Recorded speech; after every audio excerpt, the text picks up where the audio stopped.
नमस्कार दोस्तों, कैसे हैं आप लोग। उम्मीद है आप सभी अच्छे होंगे। सीएम योगी आदित्यनाथ कह रहे हैं कि उन्होंने बचपन में होली मिलन समारोह नहीं देखा, ईद मिलन समारोह खूब देखा। सनातन को लेकर कोई कार्यक्रम नहीं होते थे 2014 के बाद, और खासतौर पर यूपी में 2017 के बाद ऐसी चीजें हो रही हैं जो सनातन को आगे बढ़ा रही हैं। क्या कह रहे हैं योगी जी, जरा सुन लीजिए। 2014 के पहले देश में और 2017 के पहले प्रदेश में भी मुख्यमंत्री कार्यालय रहा, मुख्यमंत्री आवास रहा हो या राजभवन रहे हो, इन सब में मिलन के कार्यक्रम का मतलब ईद मिलन का कार्यक्रम होता था या रोजा अफ्तार की पार्टियां हुआ करती थी।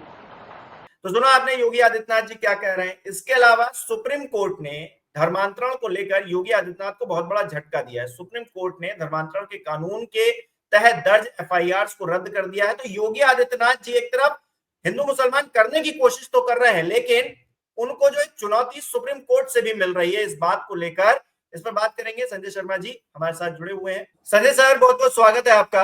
सर, योगी आदित्यनाथ जी ने बचपन में ईद मिलन समारोह देखा, लेकिन होली मिलन समारोह नहीं देखा, दिवाली मिलन समारोह नहीं देखा, सनातन मिलन समारोह नहीं देखा। मतलब योगी जी के बचपन में जो सरकारें थी उत्तर प्रदेश के अंदर या देश के अंदर, वो सनातन को लेकर या हिंदू धर्म को लेकर बिल्कुल भी सजग नहीं थी। ये आरोप आज योगी आदित्यनाथ जी लगा रहे हैं जब दिवाली का मौका आ गया है। इसको किस तरह से देखा जाए? ये बड़ी खराब बात है कि योगी जी के जो अभिभावक थे वो कभी इस तरह के आयोजन में उनको लेके नहीं गए कि जहां वो इस तरह के आयोजन देखें। उनके गुरु थे महेंद्र अवैधनाथ जी, वो कभी इस तरह के आयोजन में उनको लेके नहीं आए। और योगी जी भी सांसद बन के इतने संकुचित दायरे में रहे, उनको पता ही नहीं चला कि क्या होता है बड़ी बड़ी जगह पे। क्योंकि मैंने तो देखा है, मैं तो गवाह हूँ, मेरे जैसे कम से कम सैकड़ों पत्रकार गवाह हैं कि जब मुख्यमंत्री आवास में अखिलेश यादव ने प्रेस कॉन्फ्रेंस की थी, वहां कम से कम 100 संत इकट्ठे थे और 100 संतों ने ध्वनि चारण किया था, शंख बजाए थे। जब अयोध्या में आरती वाला एक बड़ी सी जगह का शुरुआत की थी अखिलेश यादव ने, तब संत 5 KD पे मौजूद थे, 5 कालिदास मार्ग पे। तो मैंने तो देखा है कि वहां पे होली पे भी मुख्यमंत्री के संग होली खेलने वाले बहुत लोग देखे थे मैंने। दीपावली में मिलन देखे थे। और कहाँ पे होली मिलन नहीं होता था। मतलब मैं तो वहां संभाली है, तब से मैंने मोहल्ले मोहल्ले गली गली में होली मिलन होते हुए देखे हैं। सरकारों को तो छोड़ दो, सरकारों के तमाम आयोजन देखे हैं। श्री कृष्ण जन्माष्टमी जितना अखिलेश यादव के टाइम में भव्य मनी, उतनी तो मैंने कभी देखी नहीं, क्योंकि वो यादव यदुवंश थे, यदुवंश कुल से आते थे। लेकिन हाँ, बिहार के मतदाताओं ने नहीं देखी होगी, क्योंकि योगी जी के जो टारगेटेड मतदाता हैं, जिनको योगी जी ये बात बताना चाहते हैं कि भाई मुसलमानों के त्योहार होते थे, हिंदुओं के त्योहार नहीं होते थे। तो योगी जी को चुनाव के टाइम में कुछ गड़बड़ हो जाता है। वो उनको हनुमान जी की जाति नजर आ जाती है, उनको नजर आ जाता है योगी जी को कि भैया यहाँ पे केवल सरकारी आयोजनों में केवल ईद मिलन होता था। असल में ये सारी बातें हैं जिससे आप पूछो ना कि बिहार की सड़कें क्यों बदहाल हैं, बिहार में ये जो एग्जाम होते थे बच्चों को नौकरी क्यों नहीं मिलती, शराबबंदी के बावजूद सैकड़ों लोग कैसे जहरीली शराब पी पी के मरते रहते हैं। सरकार किसकी है? सरकार भारतीय जनता पार्टी के सहयोग से चलने वाली सरकार है, नीतीश की। लालू यादव का जंगल राज बीते जमाने की बात हो गई, नीतीश का जंगल राज है और संरक्षण में है भारतीय जनता पार्टी। एक व्यापारी के नौजवान लड़के को गोली मार दी जाती है, बड़ा उद्योगपति होता है, बाद में उसको भी गोली मार दी जाती है। ये जंगल राज है। बिहार में जाके देखिए क्या कानून का हाल है। अब योगी जी हाँ ये सब बातें तो कर नहीं सकते, तो कहेंगे कि साहब हमने बचपन में देखा नहीं कभी भी होली मिलन होते हुए। तो ये मुझे लगता है कि ये ऐसे बच्चे जो होते हैं उनके अभिभावकों की ज्यादा जिम्मेदारी होती है कि अपने बच्चों को वो दिखाएं कि होली मिलन भी होता है।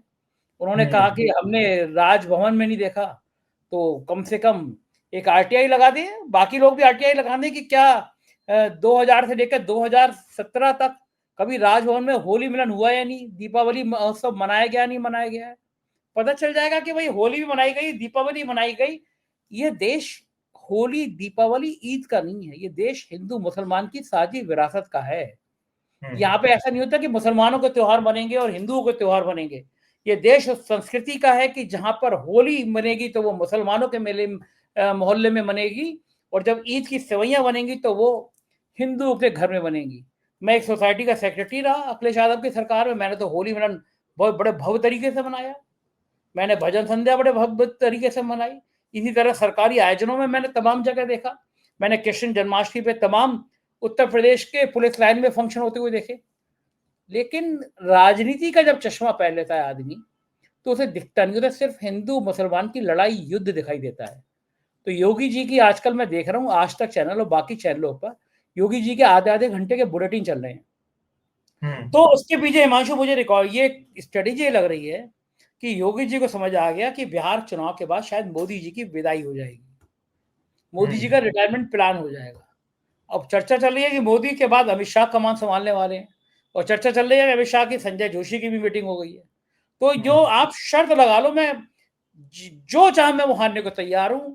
अगर ये बात मेरी गलत हो जाए तो आप बिल्कुल मैं अपने दर्शकों से कहूंगा जो आप कहें वो दंड मुझे स्वीकार है, पूछ लीजिए आरटीआई में और सरकार से जवाब मांग लीजिए कि आज तक और एबीपी चैनल जिसमें योगी जी की प्रशंसा, उनके एनकाउंटर, उनकी विजय गाथा और क्या क्या आधे आधे घंटे के बुलेटिन चल रहे हैं, क्या उनको एक साल के अंदर करोड़ों रुपए दिए गए या नहीं दिए गए?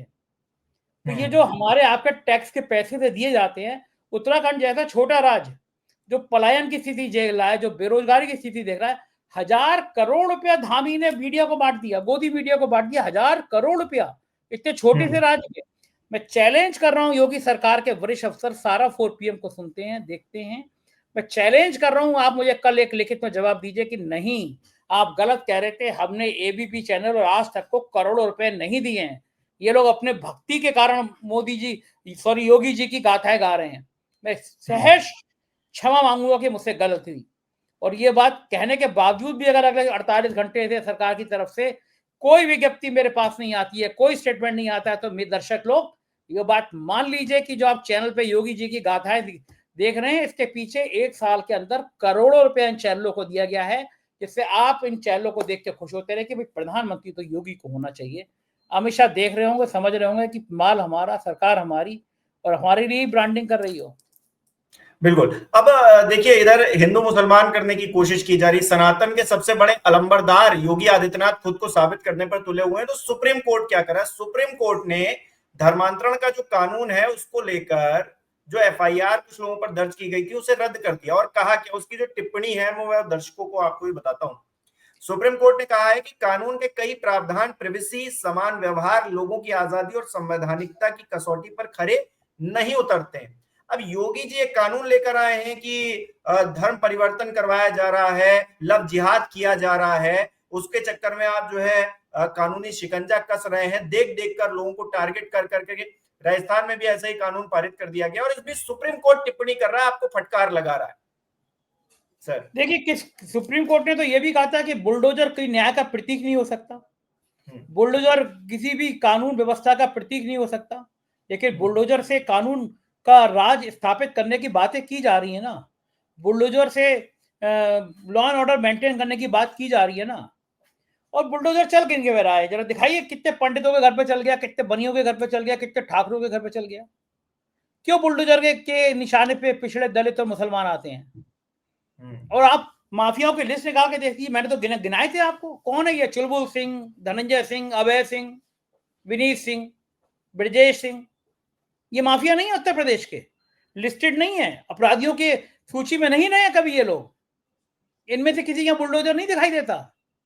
तो आप एक जाति विशेष के अगर हैं तो आपको बुलडोजर नहीं दिखेगा, और एक धार्मिक नाम आपके जुड़ा है तो आपको बुलडोजर आ जाएगा। ये कभी भी न्याय संगत नहीं है। किसी भी सब समाज में ये सब उचित नहीं है, कोई सब समाज इसकी आजादी नहीं देता। लेकिन योगी जी की भी मजबूरी है, क्योंकि योगी जी की सारी राजनीति हिंदू मुसलमान पर टिकी हुई है। अगर योगी जी हिंदुत्व का इतना बड़ा ब्रांड नहीं होते तो मोदी साहब और शाह साहब उनको कब का हटा चुके होते। ये बात योगी आदित्यनाथ भी जानते हैं। तो योगी आदित्यनाथ को अपनी सारी यूएसपी खड़ी करनी है कि कम से कम देश में उनकी ये छवि बने कि हाँ वो हिंदुत्व के सबसे बड़े नायक हैं, हिंदुत्व के सबसे बड़े पुरोधा हैं। ये नहीं बनेगा तो उन्हें नुकसान हो जाएगा। वो हिंदुत्व का जितना बड़ा चेहरा बने रहेंगे, उनको हटाने में मोदी को और शाह को उतनी ही परेशानी होती रहेगी। तो जाहिर है कि चुनौतियां बहुत बड़ी बड़ी हैं योगी के सामने। पूर्व उनके दोनों डिप्टी सीएम उनकी कुर्सी यूं हिलाने पे लगे हुए हैं। उत्तर प्रदेश के विधायकों के हाथ खड़े करा लीजिए आप, तो मैं दावे कर सकता हूं 90% विधायक योगी के खिलाफ होंगे। लेकिन ये बात भी सही है कि जनता में उन्होंने अपना एक जनमानस खड़ा किया है, कानून व्यवस्था के मुद्दे पर खड़ा किया है, धार्मिक आधार पर खड़ा किया है, उसी के दम पर वो राजनीति करना चाहते हैं।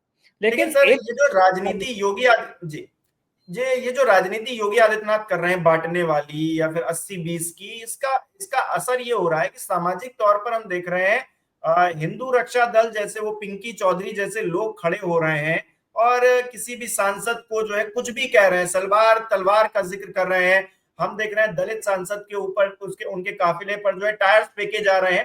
तो ऐसे लोग क्या कर रहे हैं, अराजकता को भी बढ़ावा दे रहे हैं, लेकिन वही कानून व्यवस्था उनके लिए पंगु नजर आ रही है। ये सब किया हुआ राजनीति का ही है। अगर राजनीतिक तौर पर इस पर जो है लगाम लगाई गई होती तो इस तरह के लोग पनप नहीं पाते, लेकिन इनको जानबूझकर या तो पनपाया जा रहा है या फिर हाथ से बात निकल गई।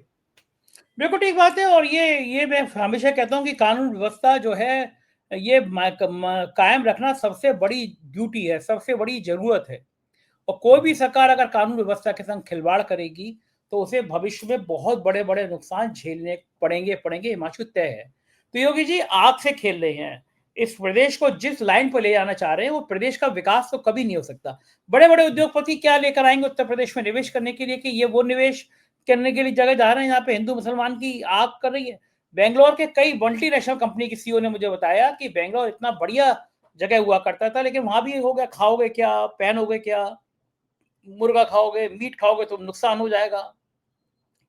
तमाम तरह की जो सांप्रदायिक आधार पर की गई चीजें हैं या किसी भी राज्य का विकास रोकती हैं और राज्य की तरक्की रोकती हैं। इस तरह चीजों से कभी समाज का भला नहीं होता है। माशू जी, बहुत बहुत शुक्रिया सर समय देने के लिए, तमाम जानकारी के लिए बहुत बहुत धन्यवाद। तो दोस्तों आप किस तरह से देख रहे हैं इन पूरे मुद्दों को, इन तमाम जो बातें उत्तर प्रदेश में निकलकर सामने आ रही हैं। एक तो धर्मांतरण को लेकर जिस तरह से सुप्रीम कोर्ट ने अपना रुख दिखाया है, और दूसरा योगी आदित्यनाथ जिस तरह से हिंदू मुसलमान करने की कोशिश कर रहे हैं, क्या 27 को लेकर उनके अंदर कोई डर अभी से घर कर गया है?